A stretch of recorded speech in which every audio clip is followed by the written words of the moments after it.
Hey everyone, Hobo for Craft, aka MrHobo here, and we're gonna have a good game today. It looks like we've got AT and Socke versus Kuba on the top right as the dark green, I would say dark green Zerg, and bottom left obviously Socke, the teal Protoss player on Steps of War. Very good map, but I don't think not so much for the Zerg player uh, in this matchup because he's very vulnerable to early aggression from the Protoss, such as two-gate or even a proxy. But it looks like we're gonna get a pretty standard play here from Socke. And yes, for those of you wondering, that is how you pronounce his name. It's not Sock. His name does mean sock. Socke actually means sock in German, in case you all were definitely wondering. But yeah, I'm a stickler about pronouncing names and that kind of stuff. So I am going to be calling him Socke, even if it's going to be a little difficult to pronounce during battles. I'll be like, forget it. Sock is just attacking. Hopefully I don't snap like that, but I'm sorry you guys had to see that. Anyway, it looks like, yeah, just a pretty standard build. We're gonna see. Oh, never mind. We're gonna see a forge go down. I knew it, Socke. I knew you're gonna make me look like an a-hole. God bless it. But we could see a proxy. You know, my guess is that we're just gonna get this old block off, that good old block off going right down here. Um, oh, actually, no, we're getting a pylon back here, and the Overlord is definitely gonna spot it. Maybe. Oh, it's gonna be close. Yes, he does spot the pylon. That's really nice because now he knows something's up. Oh, that's actually a pretty smart idea. We could actually see Socke just like put a couple photon cannons back here. Oh, wow. Yeah, that is some solid play right there. Now we can knock get an expansion for Kuba. It'll be interesting to see if he actually goes for this because this is a really tight space and it would be really hard to attack. To see how he responds is going to be really interesting. If he's going to go roaches maybe, or if he's just going to try and throw waves and waves of Zerglings at it, maybe even Banelings. Ooh, this will be interesting. And he could always try for the more risky gold expansion right over there, the high yield. And this is actually, yeah, this is not a bad start. He does have a good economy going. He has a hindered economy of the Zerg now because he can't get an expansion up. And now he's just throwing down a gateway like nothing even happened. And he has a photon cannon to defend. The only problem is that a couple, even 4 or 6 Zerglings could get in right now. And that, believe it or not, would be able to produce a lot of mayhem in the base of the Protoss, just being able to pick off a bunch of probes and being able to get them off the mining. So it looks like we're going to get a second extractor go down, and he is in fact going to be going for those roaches. I think that would be the most prudent option in this point because the range of them could go for that pylon or just the photon cannon because the photon cannon has 50 less energy and 50 less life, so that would make more sense. But using this early probe scout very well, just keeping it out there and being able to go back and forth, I do like that because some Protoss or other or maybe a Terran do just send their SEV or probe right out to the base, check around, and then just send it right back to the base and never bother with it again. But it's always nice when you see a player like Socke who's very proactive about scouting in that way. It looks like we're just going to get a 3-gate, obviously warp gate transition out of this early funky annoyance of a photon cannon over here. And, oh, we actually got a tech already from, oh, why am I not in the production tab? We actually got a tech already from Kuba here, and he could just be going for an early aggression of roaches. He is getting that Glearoid Constitution at this point, that essential roach speed. Oh, roaches are so slow without it, especially off of creep. And yeah, we're just going to see this photon cannon go down right now. And we're going to get a pretty late expansion, but better late than never. What do you say? This is also something that I love to do, and all Zergs should just pick up, is just leave a Zergling outside their base. It's not like it's going to be a big deal losing a Zergling at any point in the game. But It just allows you to see if he's moving out, and when he does move out, what kind of unit composition he's going for. Also lets you to see if he's about to expand, all that kind of stuff. But for some reason now he's pulling it off. So, yep, just got this expansion going down. We do have +1 attack for Socke, which is nice because normally Protosses don't like to get the Forge. Ooh, they don't like to get the Forge when going a strong 4-gate push. That's because they need to use a lot of their economy just constantly pumping units out, which makes sense. But now that he's gone the Forge, he's some more or less used forced to, wow, let me try that again.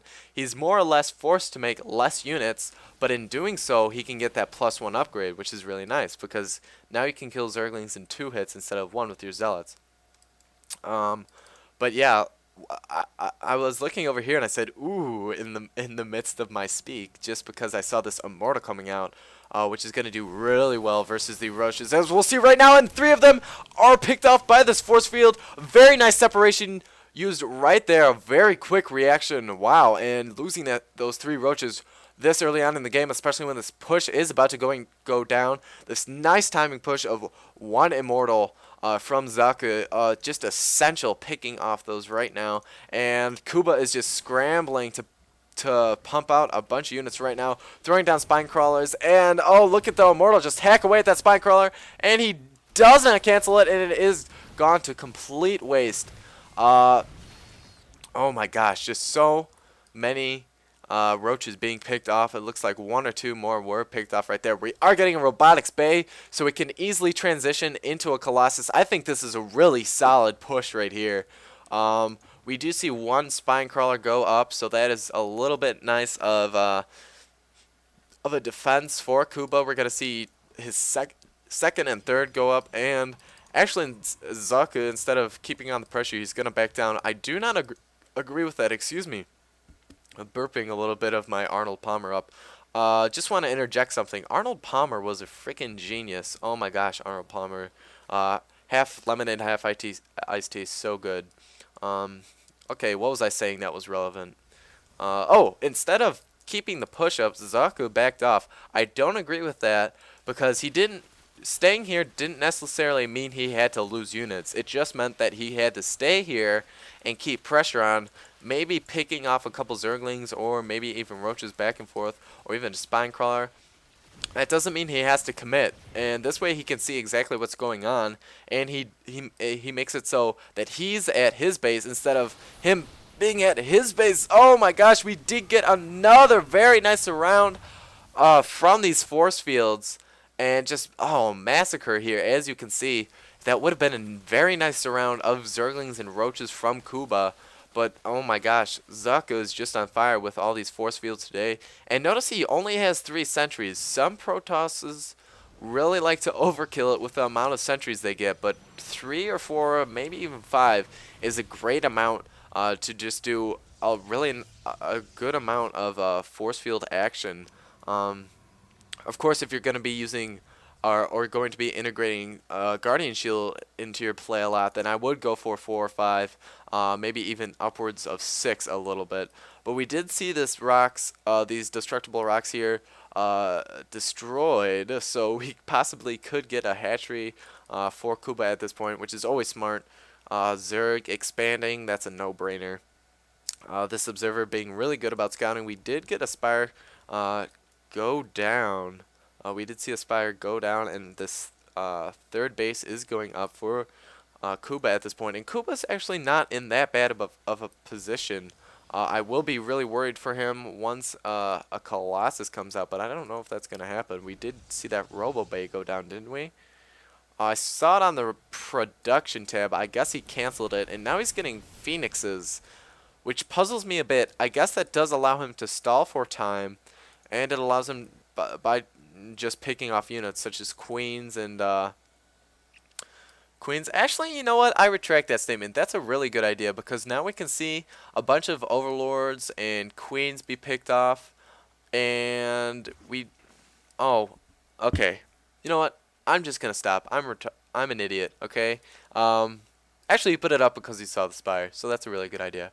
But I'm just so dumb today. But it's also a really good idea because then he could have just picked off overlords and queens. So I'm gonna stop trying to blabber here and just watch the game.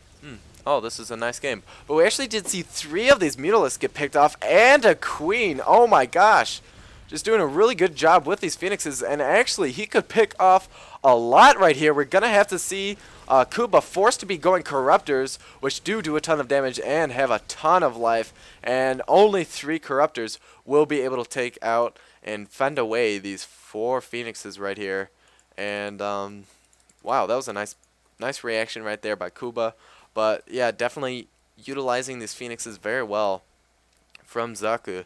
And actually, if he just keeps pumping out phoenixes, I have found that when my opponent has mass phoenixes, that it's really, really extremely difficult to deal with them if you're behind in getting anti-air. And we just see four drones right there picked off because of that gravitational beam right there, or the graviton beam, excuse me. Very deadly, as you can see, and phoenixes being as fast as they are can just pick off units and then hover away very quickly. And it looks like we're gonna get an encounter right here. All these zerglings right here gonna be picked off. Looks like 4 unnecessary deaths on the side of the zerg, but a really solid unit composition from Socke here. And Kuba just trying to pick off these annoying phoenixes with these corruptors here. But as you can see, very nice spread of units. We got 10 stalkers, 5 separate sentries up in that sentry number, as you can tell, and still picking off a ton of drones. I think we saw 5 or 6 drones picked off right there. Wow, that's huge. And you can see that he's really lowering and trying to keep even this harvester count, because there is a whole extra base from Kuba, but he's only up by about 14 drones. But Kuba just being actually pretty much a macro beast right now, just keeping all these bases saturated. But like I was saying, there goes another queen. And how many more drones are we going to see picked off? That's 1, 2, maybe even 3. But there goes the phoenix, getting a little careless there. Like I've been trying to say, we see a really nice spread of unit composition go down for Socke, and actually he picks off all these gas drones, which is really a good idea, because it looks like Kuba may have forgotten to put these back in. No. Oh, actually he only put 2 in. Oh, so yeah, that's the small stuff you see happen all the time. When you're playing a race like Zerg, where, okay, never mind, he just put another one in gas. But when you're playing a race in Zerg where you get a lot of minerals from all the bases you're going to be making. Ooh, try and spread this out, buddy. But when you're getting so many minerals and so little gas, it's important to get all the gas you possibly can. And picking off another 3 drones from Socke. He keeps him interrupting everything I'm trying to say. Like I was trying to say way